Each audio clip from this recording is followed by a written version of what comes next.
بسم الله الرحمن الرحيم. أعزائي المشاهدين، أسعد الله أيامكم.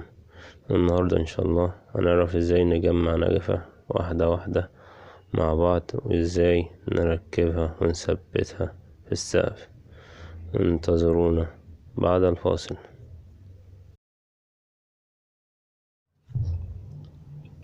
هنبدأ على بركة الله. نبدأ نفك الحاجة بالراحة، حاجة الإزاز دي كلها بالراحة بالراحة عشان متتكسرش. نبدأ نطلعها واحدة واحدة.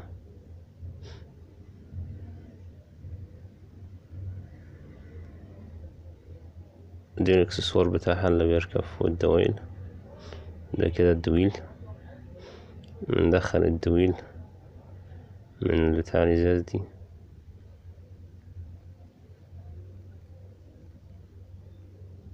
نطلعه بالطريقه كده زي ما احنا شايفين.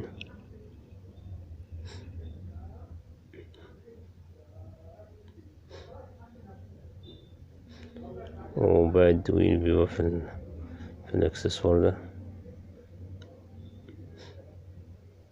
نعدي منه السلك زي ما احنا شايفين.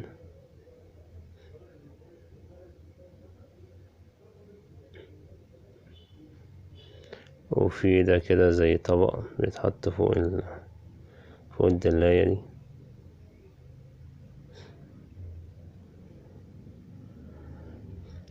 نفتحه بالراحة عشان ما يتكسرش.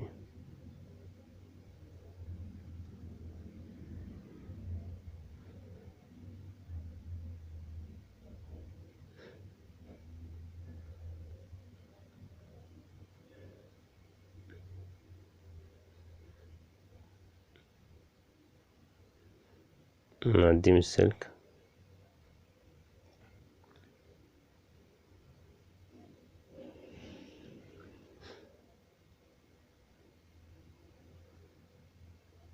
نبدأ نثبت الدويل زي ما هو واضح في الصورة بالظبط.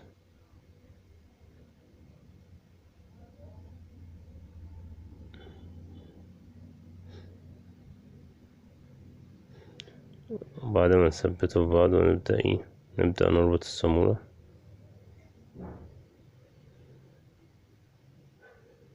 أصبح دلوقتي جاهز. هنعمل الاتنين تانيين نفس اللي احنا عملناه في الأولى.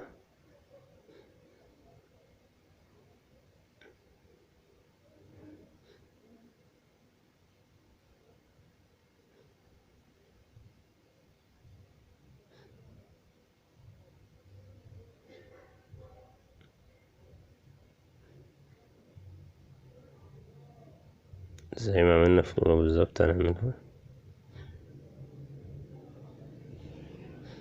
ونربط كويس. والتالتة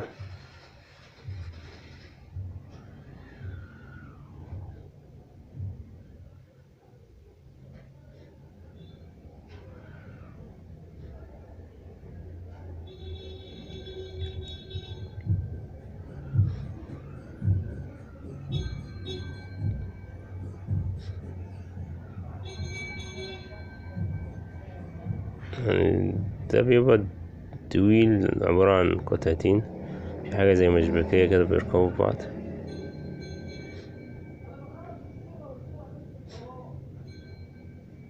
كده خلصنا. نبدأ نطلع الصمويل اللي هي عبارة عن بلاستيك.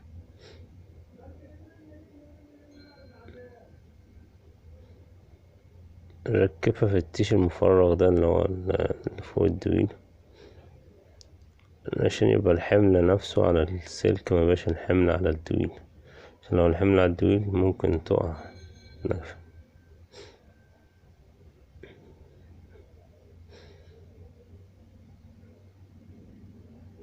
الصمويل البلاستيك ده فيه حاجة بتركب زي ما انتوا شايفين كده في الطبقة اللي فوق.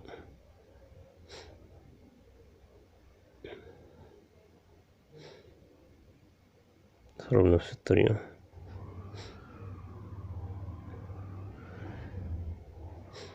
وتربط كده بس لما نعدي منها السلك.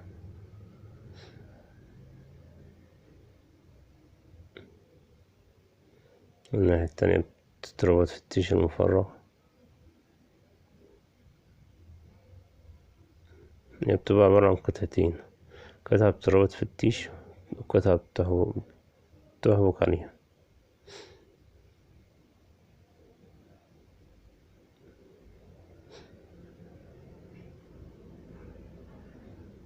نربط القطعة اللي في التيش كويس،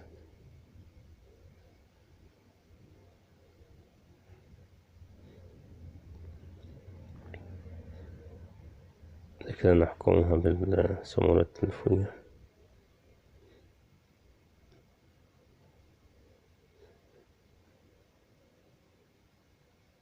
ونبدأ نعدي السلك من الصامولة اللي احنا مركبينها في الطبق.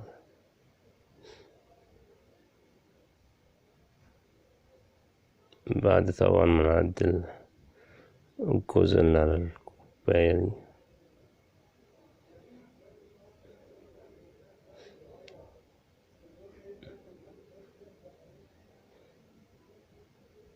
طبعا احنا بنعديها كده، وبعد كده نيجي نظبط مقاساتنا ونفك الصامولة دي شوية، وبعد كده نسحب السلك وندخله زي ما احنا عايزين، زي ما احنا شايفين، ونكمل التلاتة على كده.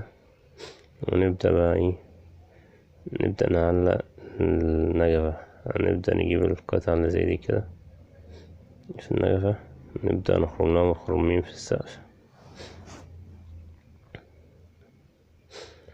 نبدأ نحاول على قد ما نقدر إن هي تكون في النص الخرمة بالظبط، عشان تدي شكل جمالي حلو.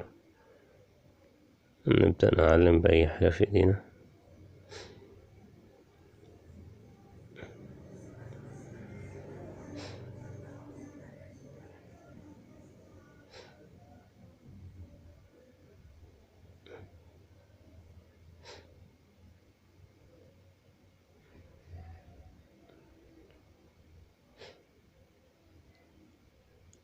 هي دي أصلا كان عبارة عن حاجة اسمها السرة بتاعة الجبس، كانت غطسة،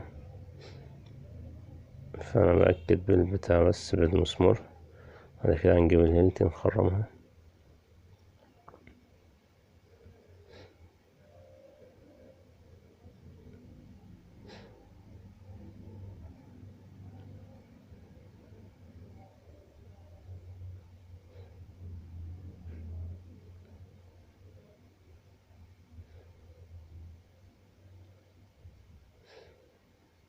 نبدأ نخرم الخرمين اللي احنا علمناهم.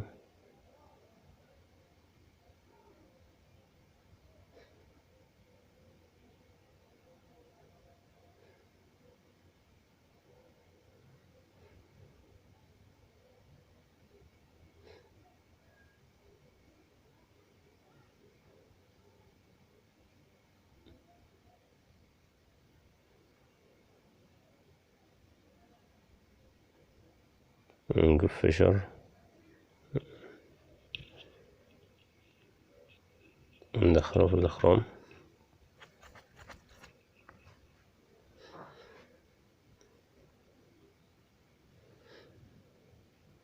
أهم حاجة واحنا شغالين نفصل الكهرباء، عشان بس ما تتكهربش. الكهرباء بتاعت 220 جامدة بتأذي على طول.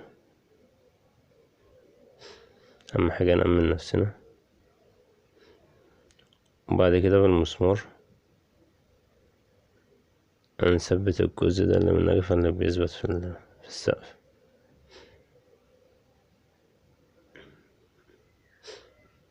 ونبدأ بقى ايه، نظبط السلك بتاعنا، كل الزيادات دي ندخله في المخرج.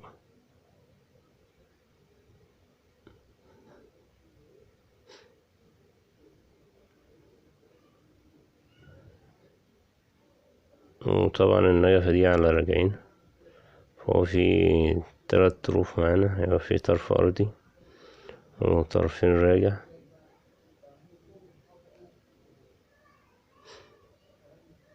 ظبطنا السلك جوه، بعد كده هنثبت الجزء بتاعنا اللي بيثبت في السقف.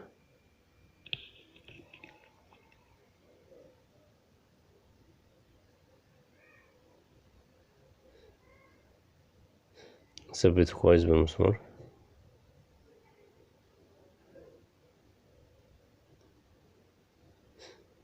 متأكد ان هو ثبت كويس.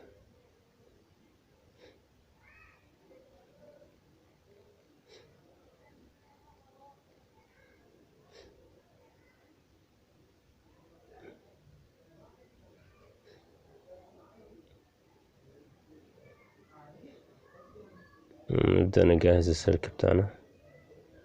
نقص حوالي من 3 ل5 سنتي كده، يعني هو 3 سنتي حلو من كل سلك.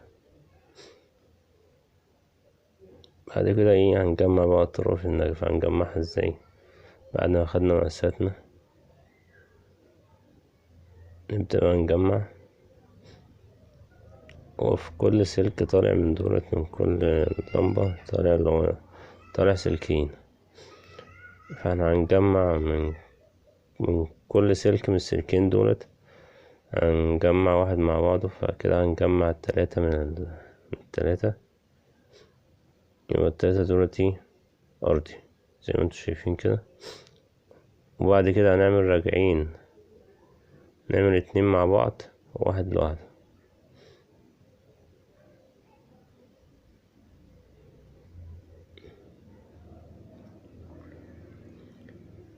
نبدأ نربط طرفين تانيين مع بعض اهمت، ده كده على راجع، والطرف الواحد على راجع، بحيث ان انا احتاجت مثلا انور لمبة واحدة تنفع، لمبتين ينفع، 3 ينفع.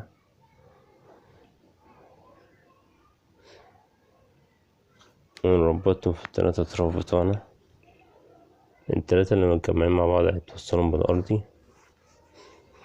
والاتنين على راجع والواحد على راجع.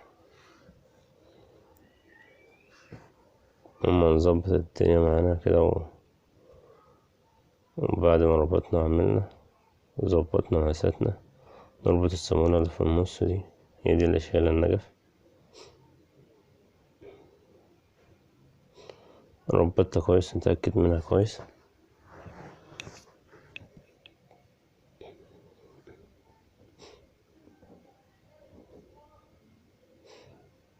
نركب لمبتنا ونشغلها. ما تنسوش تعملوا اشتراك للقناة حتى يوصل لكم كل جديد في القناة، وتفعيل زر الجرس.